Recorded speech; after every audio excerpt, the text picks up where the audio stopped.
Buenas noches, mis queridos hermanos y amigos. Damos gracias a Dios porque Él en su bondad nos permite nuevamente salir por este medio ante ustedes para estudiar la palabra del Señor. En este tiempo que hemos dedicado en este día y hasta ahora para concentrarnos en su bendita palabra, esperando que esta meditación sea de bendición y ayuda para todos nosotros. Los invito a orar conmigo, sí, ahí en sus casas, oren conmigo. Bendito Dios y Padre Celestial, gracias en verdad te damos, Señor, por tu amor, por tu bondad, por tu misericordia. Pedimos, Padre, tu bendición en esta noche, tu asistencia, Espíritu Santo, en este tiempo de estudio bíblico, que tu palabra sea la que nos edifique, que tu palabra sea la que nos redarguya, que tu palabra sea la que nos anime y nos aliente. Queremos, Señor, hoy disponer nuestra mente, nuestro corazón en este tiempo, y mis hermanos ahí en sus casas, en el lugar donde se encuentran, en sus trabajos, donde quiera que se han conectado a través de este medio, Señor, se unen conmigo a esta petición y a este sentir de queremos, Señor, allegarnos ante tu presencia, esperando que tú nos hables a través de tu palabra. Gracias damos, Señor, en el nombre de Jesús. Amén y amén. Bien, ¿qué expectativa tiene usted acerca del futuro? Al oír esta pregunta, ¿qué respuestas podemos dar? Unos tal vez digan, bueno, yo aspiro a ver a mis hijos en alguna profesión ya graduados. Y es una aspiración legítima. ¿Qué padre no anhela ese buen deseo para sus hijos? De que se preparen, que estudien, y mucho más en estos tiempos donde el mundo laboral se ha vuelto cada vez más competitivo. Otros es probable que respondan, mi expectativa es terminar mis estudios profesionales. ¿Sí? Es un buen deseo, un buen anhelo de terminar sus estudios profesionales, tal vez un masterado, tal vez algún doctorado, para adquirir un mejor trabajo con mayor remuneración económica, ¿sí? Y así poderle dar una mejor vida a mi familia. ¿Qué les parece? ¿Es una aspiración válida? Yo creo que sí, es una aspiración legítima. El trabajo, los estudios, la familia, son realidades de las cuales no podemos escapar. Por medio de esta vida tan agitada y rápida que nos toca vivir, muchas veces pasamos por alto una realidad mayor. Sí, hay una realidad mucho mayor que el trabajo, mucho mayor que los estudios, mucho mayor que la familia inclusive. Y esa realidad es la de la segunda venida de nuestro Señor Jesucristo. En el libro de Apocalipsis, el capítulo 3,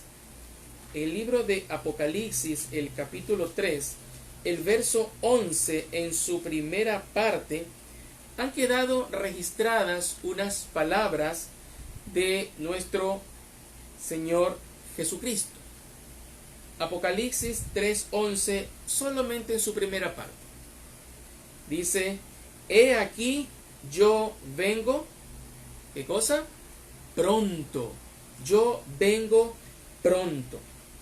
Entonces, ante esta realidad de que Cristo viene pronto, ¿qué actitud debemos tomar? Y nos preguntamos, ¿qué actitud debemos tomar? ¿Cómo debe ser nuestro accionar aquí en la tierra frente a esta realidad? ¿Cuál es nuestra actitud hacia el futuro?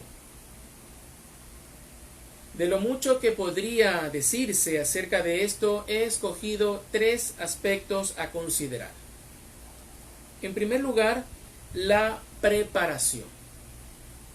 En el Evangelio según Mateo, el capítulo 24, Mateo el capítulo 24, leemos el verso 44. Mateo 24, 44, leemos así: por tanto, también vosotros estad preparados, porque el Hijo del Hombre vendrá a la hora que no pensáis. Vosotros estad preparados. En este pasaje el maestro está dando una explicación a sus discípulos acerca de su segunda venida a este mundo. Les dice que deben estar preparados porque el Hijo del Hombre viene a una hora que no conocemos. Puede venir en cualquier momento. Esa es la idea de la frase: vendrá a la hora que no pensáis. Y así como ellos, nosotros también se nos llama a estar preparados para la venida del Señor. ¿Y en qué consiste esta preparación? ¿Cómo podemos estar preparados para la venida del Señor? Vayamos al libro de Efesios. Sí, Efesios el capítulo 6. Efesios el capítulo 6. Leamos el verso. Efesios el capítulo 6, leamos el verso 18. Efesios 6, 18. Orando en todo tiempo, con toda oración y súplica en el Espíritu, y velando en ello con toda perseverancia y súplica por todos los santos. ¿Cómo podemos estar preparados para la venida del Señor? Un primer aspecto en cómo podemos estar preparados es a través de la oración. Aquí el texto nos dice: orando en todo tiempo, con toda oración. Con toda oración. Este es un aspecto muy importante en la preparación de todo creyente con miras a la segunda venida de Cristo, la oración. El texto nos dice que debemos orar en todo tiempo. Esto significa que debemos llevar una vida de oración. No es la idea de que estemos todo el día postrados, tal vez orando, que no sería malo. No es la idea de que dejemos de hacer nuestras actividades. No es esa la idea, sino que vivir una vida de oración. Y el tener una vida de oración significa que cada decisión nuestra debe ser consultada a Dios en oración. Debe ser consultada a Dios en oración. Debemos orar al salir de nuestro hogar. Claro, por la bendición y el cuidado de Dios. Pedirle a Dios que nos cuide en nuestro salir, que nos cuide mientras estemos fuera de nuestro hogar y que nos traiga también con su bendición. Debemos orar también al servirnos los alimentos, sí, dando gracias por ellos. Gracias, Señor, porque en mi mesa puedo tener algo que comer, sea muy humilde o sea tal vez algún banquete, no lo sé, pero gracias, Señor, porque tú provees lo necesario para nuestra alimentación. Debemos orar también por el trabajo. ¿Ora usted por su trabajo, mi hermano? ¿Sí? Orar por el trabajo que nos permite tener. Orar por ese trabajo que podemos a través de ese medio tener un ingreso económico. Sí, un ingreso económico que nos permita también solventar las necesidades de nuestra familia. Y por qué no también en este punto de oración por el trabajo, pedirle, si acaso no lo tenemos, un trabajo que nos permita mantener una relación constante con Dios. Hay trabajos que por su horario son muy absorbentes y a muchos creyentes no les permite reunirse con sus hermanos en la fe como ellos quisieran. Pienso yo que también podríamos orar por un trabajo que nos permita relacionarnos y mantener esa comunión, ese vínculo con la familia de Dios. Debemos orar también por nuestra familia, sí, por nuestras propias familias. Las familias que tenemos, por las familias que Dios nos ha dado, por nuestra esposa, por nuestro esposo, por nuestros hijos, si estamos casados. Y si estamos solteros, y si usted es aún soltero, ¿por qué no orar también por su futura pareja, por su futuro esposo, por su futura esposa, por la futura familia que Dios en su bondad y en su momento le va a dar? Sí, cada aspecto de nuestra vida tiene que estar entregada a las manos de Dios en oración. Mire, a este respecto de la oración, lo podemos ver en la vida del profeta Daniel. Acompáñenme al Antiguo Testamento, al libro del profeta Daniel, para leer un pasaje. Daniel, el capítulo 6. Daniel, el capítulo 6 y el verso 10. El verso 10. Dice así la palabra del Señor.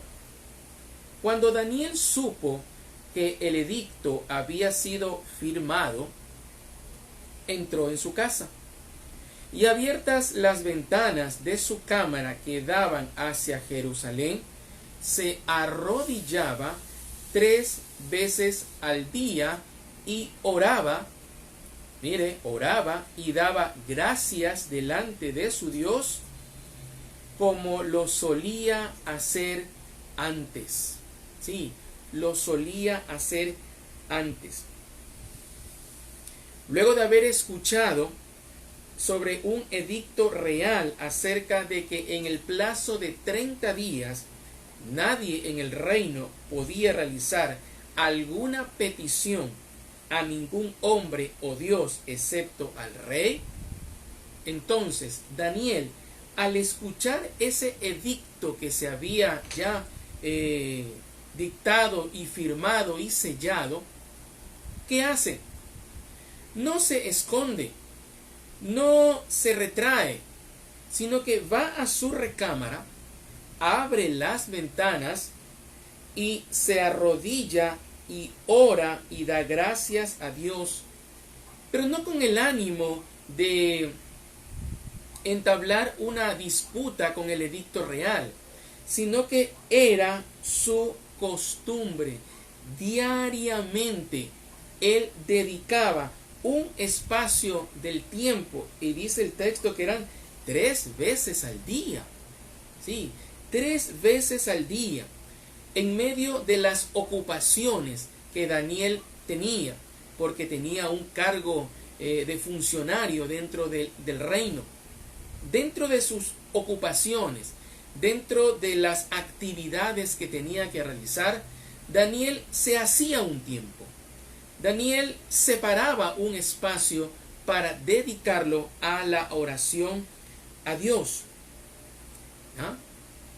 Pregunto, ¿dedica usted un espacio de su tiempo, de su apretada agenda, a la oración a su Dios? Yo espero que sí.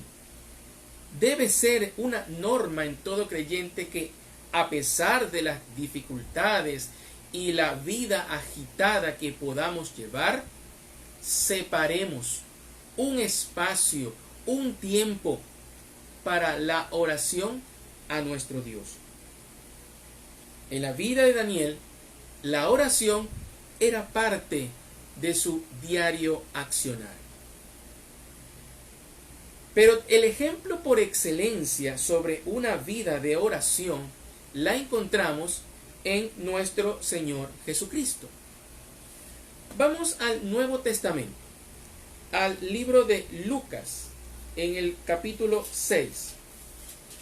Lucas, el capítulo 6, vamos a leer desde el verso 12 al 16. Lucas 6, desde el verso 12 hasta el 16. En aquellos días, él fue al monte a orar y pasó la noche orando. Imagínense, la noche orando. Y cuando era de día, llamó a sus discípulos y escogió a 12 de ellos, a los cuales también llamó apóstoles: a Simón, a quien también llamó Pedro, a Andrés, su hermano, Jacobo y Juan, Felipe y Bartolomé, Mateo, Tomás, Jacobo, hijo de Alfeo, Simón llamado Celote, Judas, hermano de Jacobo, y Judas Iscariote, que llegó a ser el traidor. Miren, no fue media hora, no fue una hora, no fueron 2 horas. Dice el texto que Jesús se retiró al monte a orar toda la noche. ¿Y por qué hizo de orar toda la noche? Porque tenía que tomar una decisión muy importante. De entre sus discípulos tenía que escoger a 12 que iban a ser llamados los apóstoles. Tenía que tomar una decisión acertada. Tenía que tomar una decisión de acuerdo a los planes eternos que el Padre tenía sobre él. Y por esa razón buscó a su Padre Celestial en oración. Pero hoy en día, ¿cómo son de modo general las oraciones de los creyentes? Tal vez oran 5 minutos, 10 minutos, y todo es en base a lo que necesitamos. Señor, necesito esto. Mira, Señor, mi aflicción. Que no es malo presentarle a Dios nuestras aflicciones, derramar nuestro corazón para exponerle nuestros problemas. Pero en alguna decisión importante que nosotros podamos tener o que tomar, ¿qué hacemos muchas veces? Tomamos la decisión basados en nuestro propio criterio, basados en nuestro propio pensamiento. Pero Jesús buscó a su Padre Celestial en oración para tomar esta gran decisión. En el Evangelio de Mateo, el capítulo 14, Mateo, el capítulo 14, leamos los versos 22 y 23. Mateo 14, 22 y 23. Enseguida Jesús hizo a sus discípulos entrar en la barca e ir delante de él a la otra ribera, entre tanto que él despedía a la multitud. Despedida la multitud, subió al monte a orar aparte, y cuando llegó la noche, estaba allí solo. Mire, nuevamente, luego de haber estado con la multitud, luego de haberles enseñado valiosas lecciones, él se retira aparte a orar a su Padre Celestial. Luego de un día agitado, él lo dedica a agradecerle a Dios por todo lo que ha pasado. Le dedica a su Padre Celestial a agradecerle y a tener una conversación, una relación, para analizar todo lo que ha sucedido. Sí. Tenemos esta costumbre en nuestra vida diaria, de en medio de cuando ha terminado nuestro día, toda nuestra jornada, sea laboral, sea en la casa, buscar a Dios en oración para agradecerle por lo que hemos vivido, sea bueno o sea malo. Recuerde que dice la Escritura que debemos dar gracias a Dios en todo. Debemos dar gracias a Dios en todo. Volvamos al Evangelio de Lucas, el capítulo 22. Lucas, el capítulo 22, para leer los versos del 39 al 42. Lucas 22, desde el 39 al 42. Y saliendo se fue como solía al monte de los olivos, y sus discípulos también le siguieron.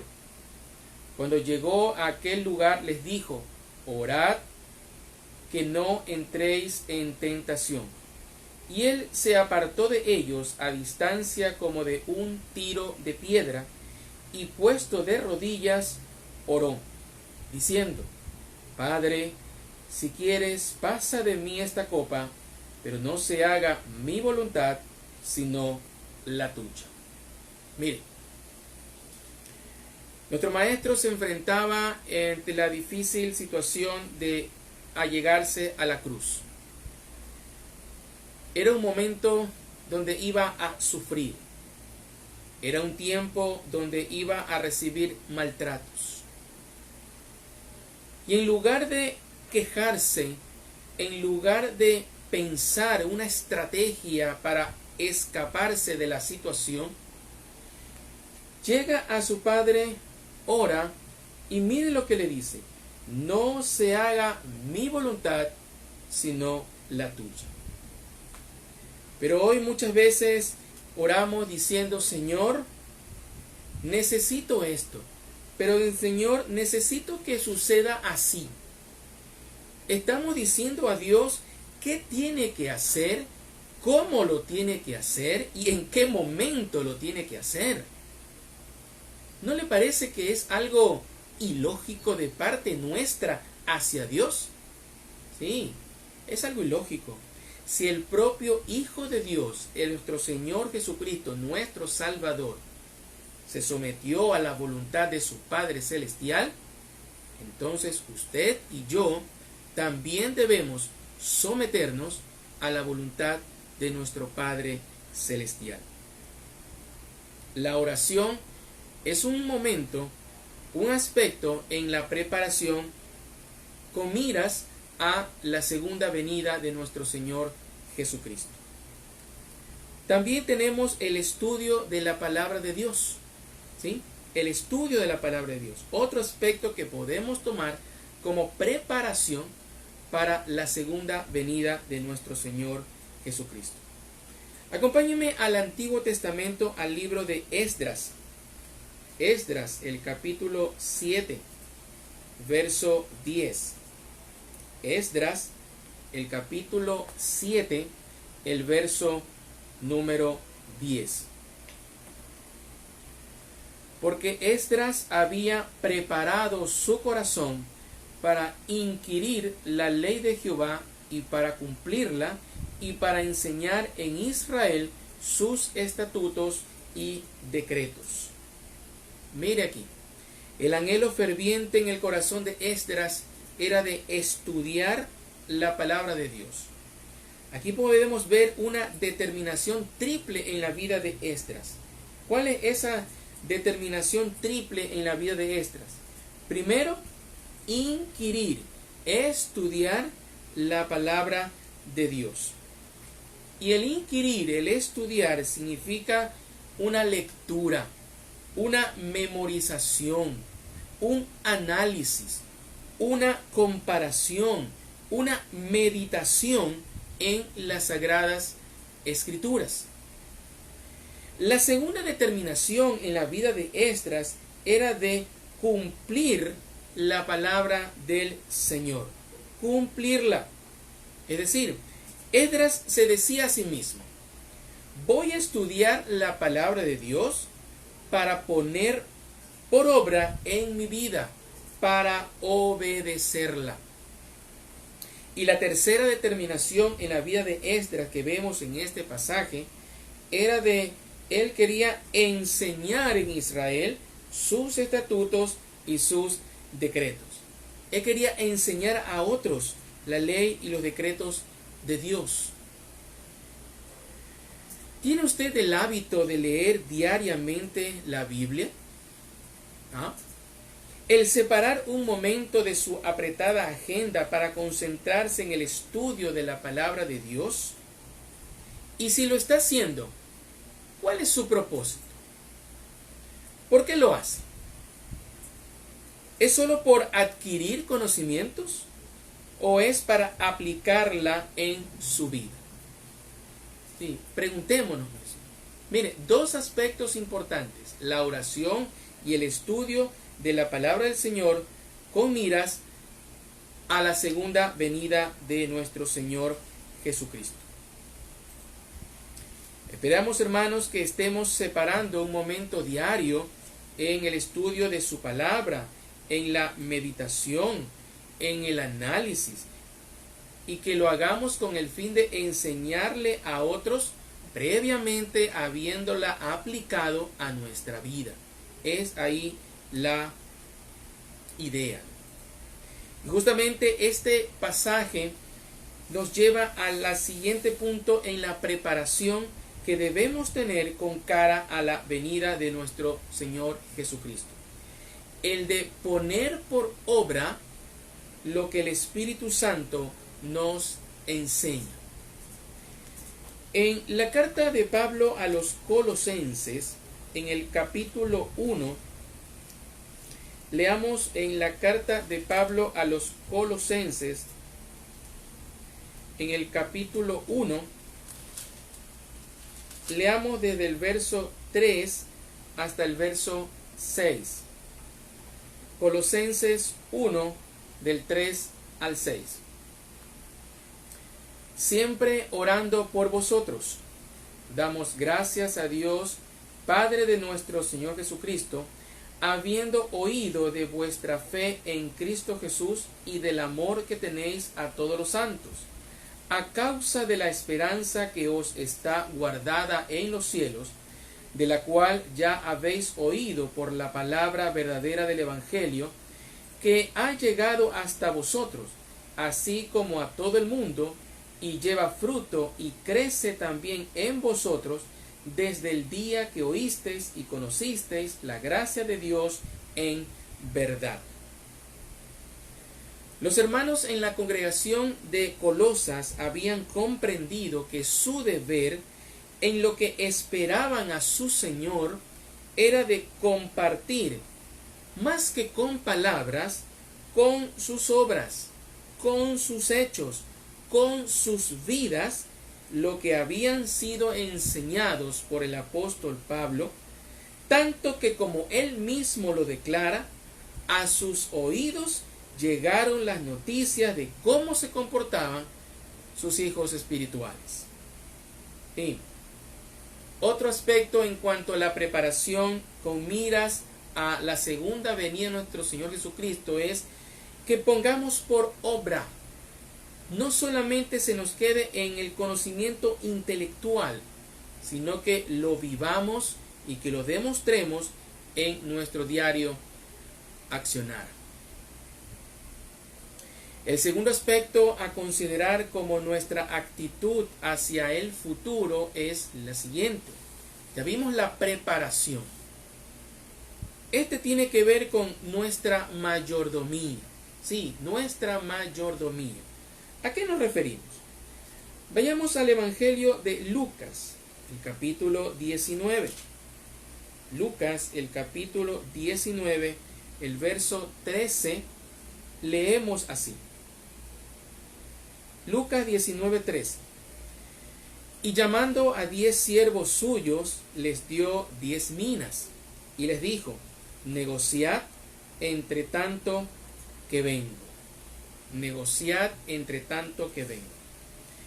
El pasaje es parte de una parábola narrada por Jesús y nos cuenta de la encomienda dada por un amo a sus sirvientes. ¿Y por qué les dejó dicho trabajo? Les dejó dicho trabajo porque ellos tenían talento para los negocios, tenían dones. Ellos trabajaron e hicieron prosperar sus negocios. Ellos hicieron el trabajo de mayordomos de su amo. Sí, ellos eran los mayordomos de su amo y luego tenían que darle cuentas a su amo.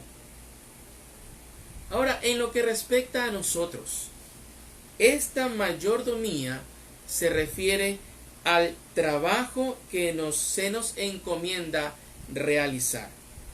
Y tenemos en las Escrituras ejemplos de ello, que el trabajo que se nos dé a realizar, tenemos que hacerlo con excelencia, no siendo mediocres, con excelencia.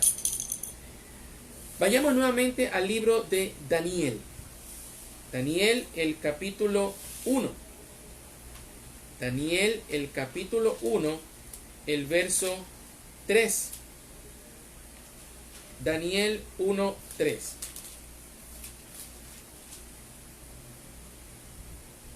Y dijo el rey a Aspenaz, jefe de sus eunucos, que trajese de los hijos de Israel, del linaje real de los príncipes, muchachos en quienes no hubiese tacha alguna, de buen parecer, enseñados en toda sabiduría, sabios en ciencia y de buen entendimiento, e idóneos para estar en el palacio del rey, y que les enseñase las letras y la lengua de los caldeos.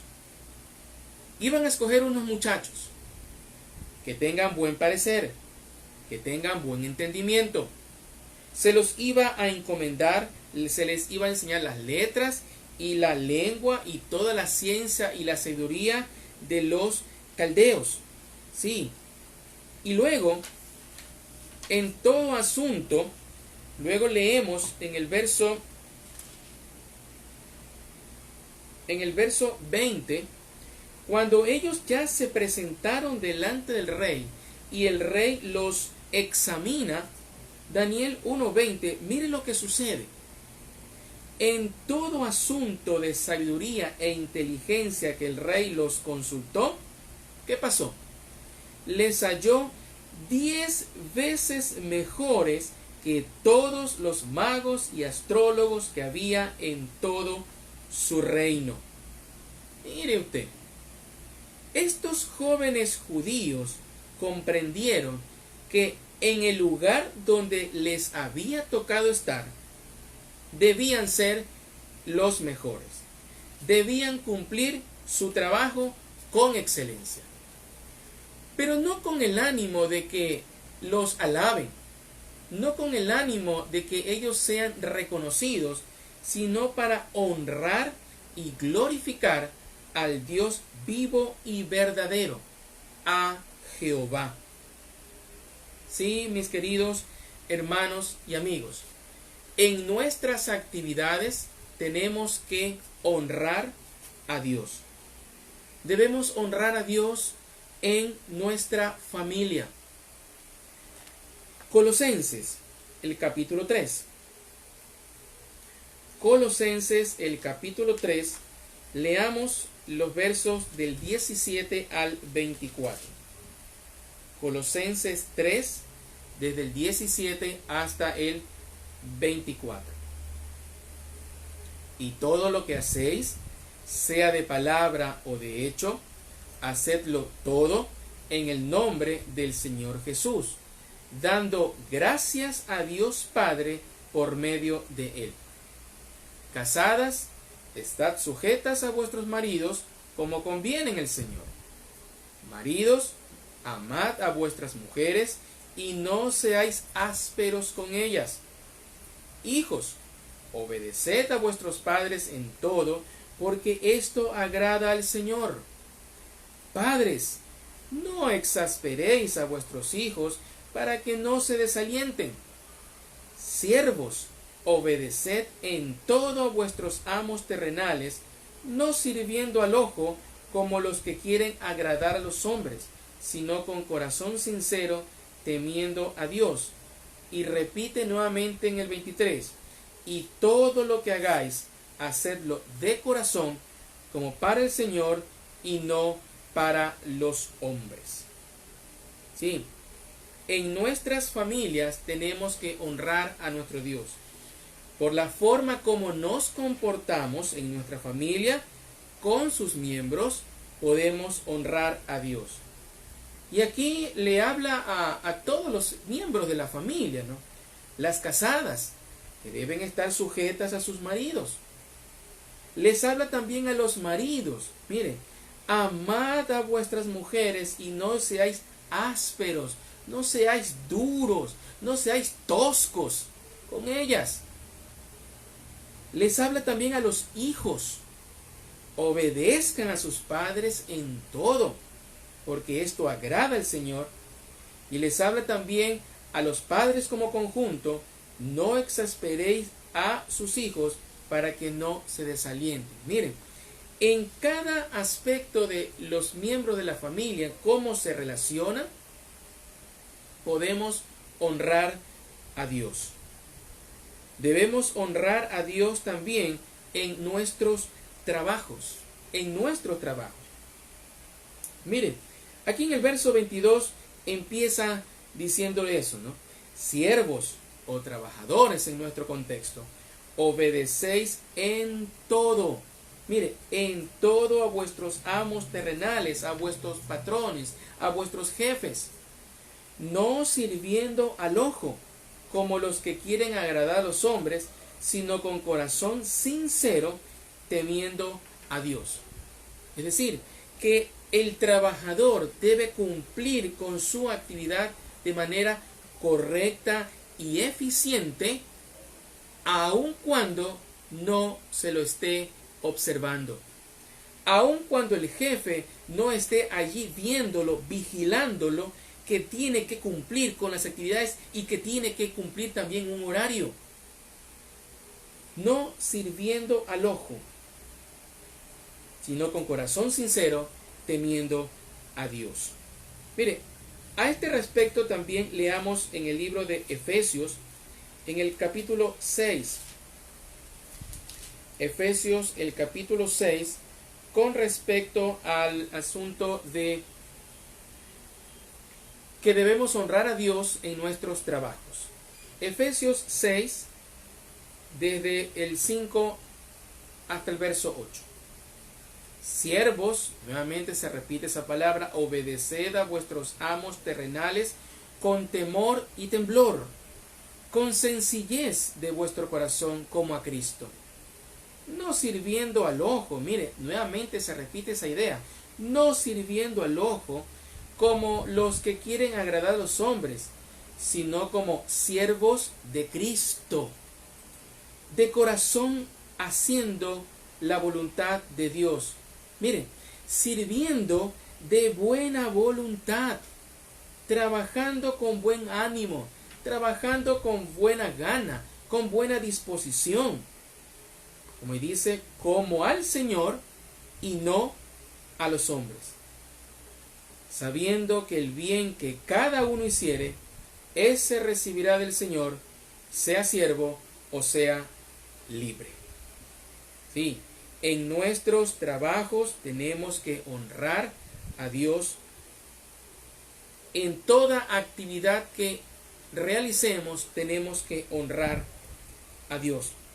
Miren, el médico cristiano, sí, puede honrar a Dios realizando su trabajo con el ánimo de servir, buscando atender en forma correcta a sus pacientes. El ingeniero cristiano puede honrar a Dios realizando su trabajo en forma honesta, apegado a lo que dictan las leyes.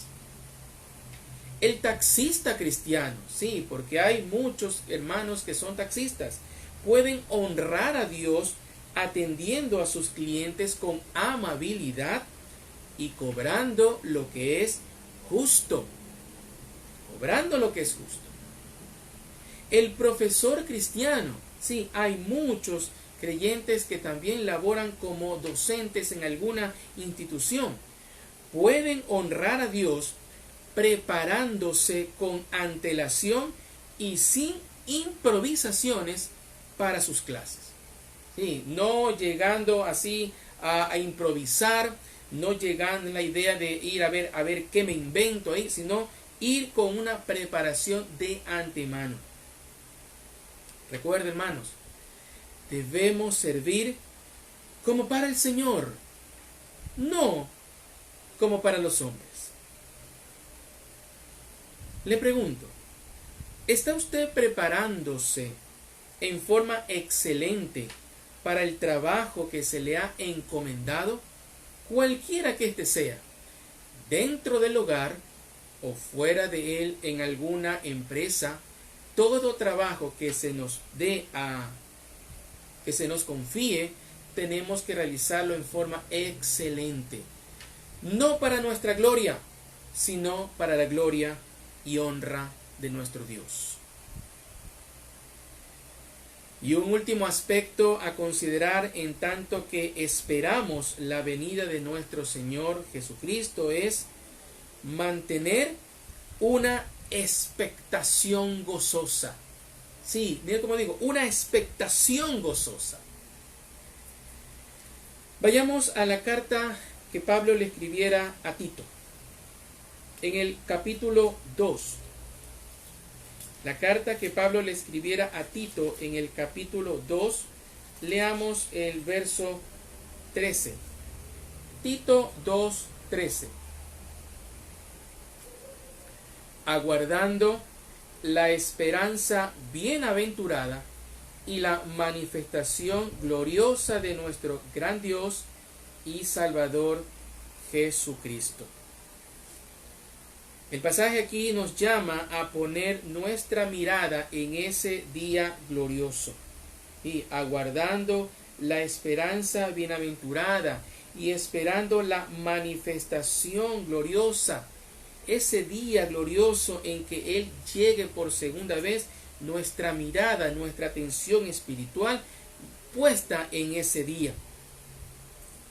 En tanto que estemos aquí en la tierra y que procuramos glorificar su nombre con nuestro trabajo, nuestra mirada espiritual debe estar fija en nuestro Señor.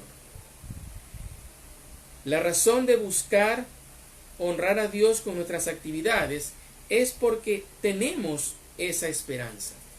El que honra a Dios con sus obras diariamente es porque tiene esta expectación gloriosa. Es una esperanza gloriosa que llegue el día en que se manifieste nuestro gran Dios y Salvador Jesucristo. Y esta expectación gloriosa, mis hermanos, debe conducirnos a motivarnos mutuamente. En el libro de Hebreos, vayamos al libro de Hebreos para leer en el capítulo 20, Hebreos capítulo 10, perdón, el capítulo 10, leamos desde el verso 24 y 25. Hebreos 10, 24 y 25. Y considerémonos unos a otros para estimularnos al amor y a las buenas obras, no dejando de congregarnos como algunos tienen por costumbre, sino exhortándonos. Miren, y tanto más cuando veis que aquel día se acerca. ¿Y cuál es ese día que se acerca? El de la segunda venida de nuestro Señor Jesucristo. Miren, hermanos, aquí se mencionan algunos detalles que demuestran que una persona que tiene la expectación gloriosa en la segunda venida de nuestro Señor Jesucristo. Por ejemplo, se menciona el amor. Sí, se menciona el amor. Considerémonos unos a otros y estimulémonos unos a otros al amor. Este amor que debe existir entre hermanos en Cristo, como familia de Dios. Este amor que debe llevarnos a cuidarnos entre nosotros, a preocuparnos entre nosotros y velar por las necesidades los unos por otros. Sí, un primer aspecto, estimulémonos al amor, a la comprensión, estimulémonos a la ayuda mutua dentro de la familia de la fe. Luego está el hacer buenas obras. Dice, estimulémonos a las buenas obras. Y estas buenas obras se refieren al comportamiento que debemos mantener entre los creyentes y con los impíos. Sí, el accionar. Y ese comportamiento con los creyentes y con los impíos tiene que ser el mismo. El mismo. No puede suceder que cuando estoy con los hermanos de la iglesia me comporto de una manera y cuando estoy con mis compañeros de trabajo o amistades que no conocen de Dios, me comporto de otra manera. Ese comportamiento tiene que ser el mismo, justamente porque con mi vida trato de agradar y glorificar a Dios. ¿Sí? Luego se menciona algo muy interesante que a muchos no les gusta oír. Sí, sé que a muchos no les gusta oír esto. No dejando de congregarnos como algunos tienen por costumbre. A algunos ya se les ha hecho una costumbre el no congregarse. Es lamentable que algunos que llamándose cristianos no se congregan en sus respectivas iglesias. Hoy en día que las reuniones en los templos están con restricciones, están con limitaciones, podemos congregarnos a través de las diferentes aplicaciones online. Este es un medio, el que estamos usando en este momento para congregarnos. Pero algunos miembros de las iglesias, aún así, no se conectan. Yo me pregunto, ¿cuántos miembros de la iglesia del Dios viviente que deben estar conectados en este momento al estudio y los domingos a la predicación dominical no lo hacen? Y no lo hacen, no sé por qué. Realmente no sé por qué. Y así muchos en otras congregaciones también, que teniendo diferentes medios electrónicos, diferentes plataformas, pueden unirse por este medio. Si está limitada la asistencia a los templos debido a los momentos que vivimos, reunirse a través de los medios electrónicos para que podamos estimularnos mutuamente y romper esa costumbre, y es una mala costumbre que se ha hecho en algunos. Mala costumbre que se ha hecho en algunos. Pero aquel que tiene la expectación gloriosa de la venida de su Salvador, busca reunirse con sus hermanos y motiva a otros a hacerlo. Sí, motiva a otros, los está llamando, los anima. No te olvides, tal día nos conectamos, tal día tenemos un enlace, ven, te esperamos. Motivarse mutuamente para que se conecten y se reúnan como hermanos en Cristo. Esta expectación gloriosa debemos mantenerla para que cuando Cristo se manifieste no nos sintamos avergonzados. Sí. En la primera carta de Juan, el capítulo 2, la primera carta de Juan, el capítulo 2, los versos 28, leemos así. Primera carta de Juan 2, 28. Y ahora, hijitos, permaneced en él, para que cuando se manifieste tengamos confianza, para que en su venida no nos alejemos de él avergonzados. Se nos llama aquí a permanecer en él, permanecer en Cristo.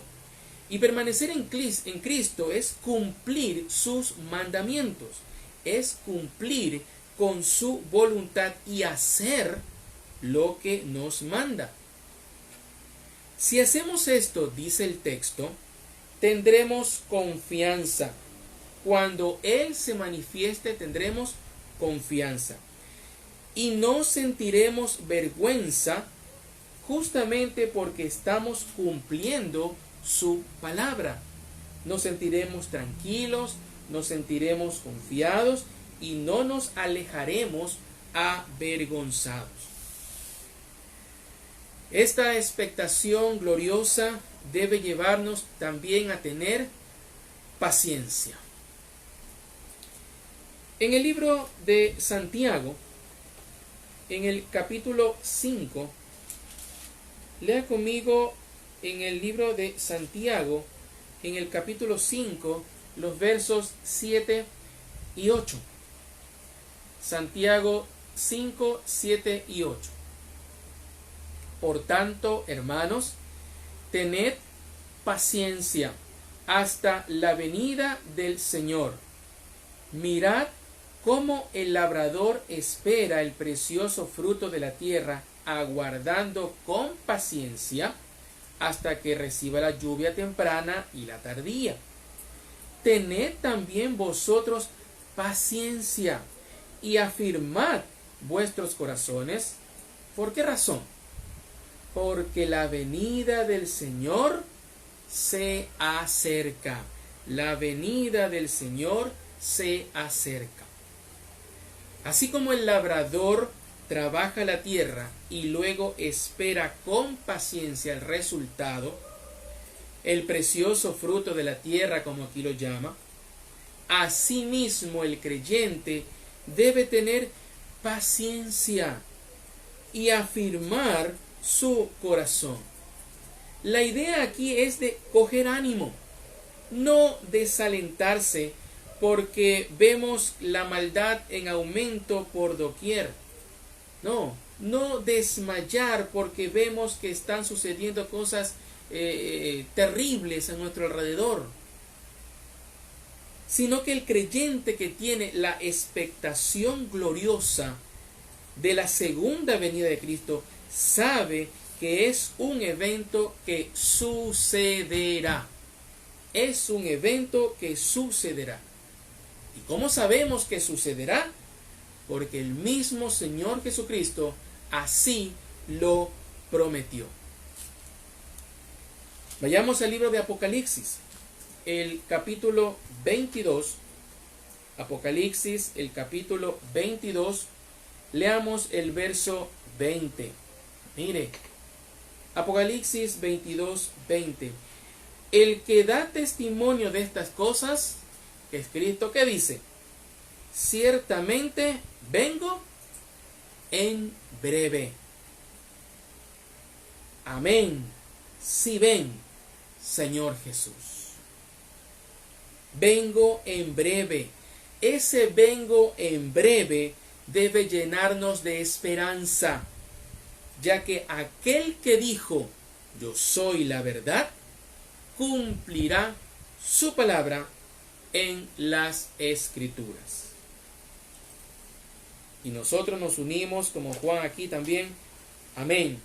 Sí, ven, Señor Jesús. Hermanos, el futuro puede parecer agobiante y hasta intimidante para aquel que no conoce a Jesús como su Salvador. Pero para los que lo conocemos y sabemos que su venida es una realidad, se nos llama a estar preparados espiritualmente. Sí, primero debemos estar preparados espiritualmente, santificarnos día a día a través de la oración, el estudio de la palabra.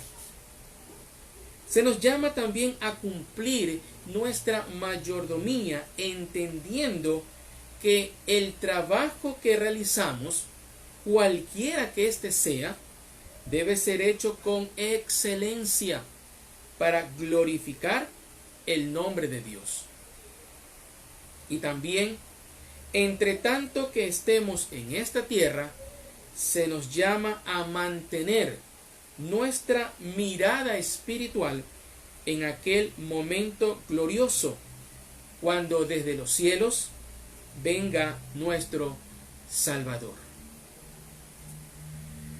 Hermanos, en realidad es mi anhelo que esta reflexión nos ayude a no mirar el futuro con pesimismo, no mirar el futuro con desaliento, sino a encararlo de frente y con la mirada en alto, para que cuando analicemos el tiempo transcurrido podamos decir confiadamente: Ebenezer, hasta aquí nos ayudó Jehová.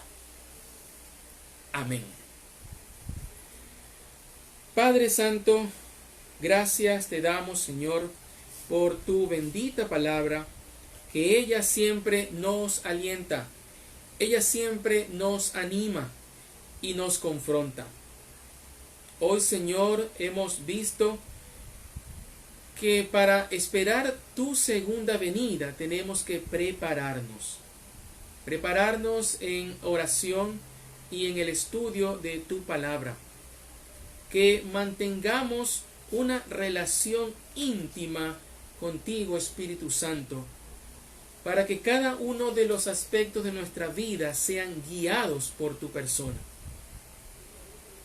Entre tanto que esperamos, Señor, ayúdanos a cumplir nuestras actividades de forma excelente, no para que recibamos gloria, no para que recibamos alabanza, sino para que tu nombre sea exaltado por todo lo alto, considerando a tus hijos que hacen su trabajo en forma excelente.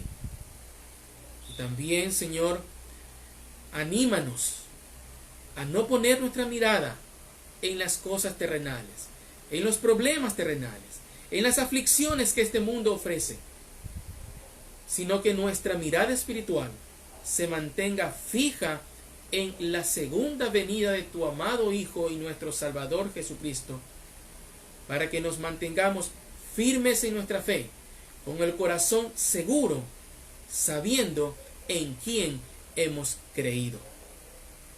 Gracias te damos, Señor, por este tiempo, por este medio que tú nos permites llegar a cada vida y a cada corazón. En el nombre de Jesús, amén y amén.